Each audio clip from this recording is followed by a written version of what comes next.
जमदुवार ब्लकनि आन्दाराव गोबां इउपिपिएल गोबां बिजेपि आरो गोबां कंग्रेसनि कर्मि नेताफ्रा जोंनि दलाव हाबदों ओमफ्राय सराइनि मुस्लिमबो दं जमदुवारनिबो दङ मथथे बेसेभाग इउपिपिएल मानसिफ्रा जोंनाव हाबदों आरो बिजेपिनिबो दङ मथथे जमदुवार हिसाबै दिनैनि दिनाव जों बुंनो हायो स्पष्ट जाबाय जमदुवार समाज हिसाबै इउपिपिएल दला देरहाफिनबाय आगोलावबो देरहादों एबारबो देरहादों खोथाया बेनो जों ससियेल मिडियायाव नुनो मोनो बिपिएफजों इउपिपिएलजों ज' जानायनि खोथा चर्चा सोलिदों बेखौ लाना मा मोनसे सावरायनाया बिपिएफ आरो इउपिपिएल सावरायनाया जागासिनो दं खेबनै खेबथाम जाबाय सावरायनाया मोजाङानो जानांगौ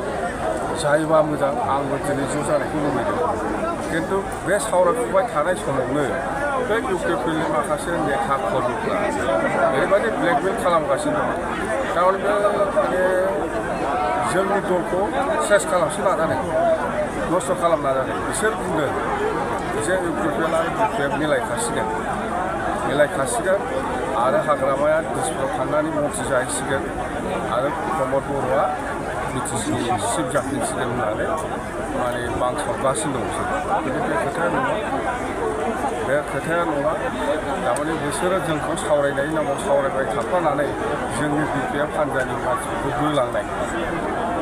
प्रमदानो बिटिसिनि चिफ जाखासिगोन होननानै इउपिपिएलनि मानसिफ्रा माने जोंनि बिपिएफ हान्जानि मानसिफोरखौ फैसा होयै लांबाय थादों होननाय खोनादों बे एकदम मिसा खोथा आरो बिटिसिआवनो थागोन बिटिसिआवनो जोङो खामानि मावनांगौ दङ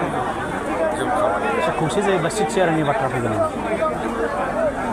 बोरै खौसे जायो जाया सिट शेयारिं बोरै खालामा बे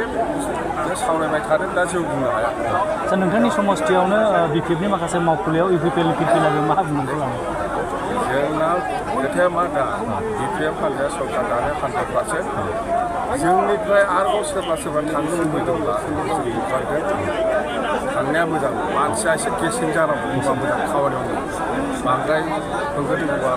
माबा जाया थांनायफोरखौ मोजांसिन मोनदों जायफोर थांदों बिसोर थांथोंसै आरो सोरबा थांबावनांगौबा थांथों खिन्थु जोङो बिपिएफआ 2025आव 100% सरकार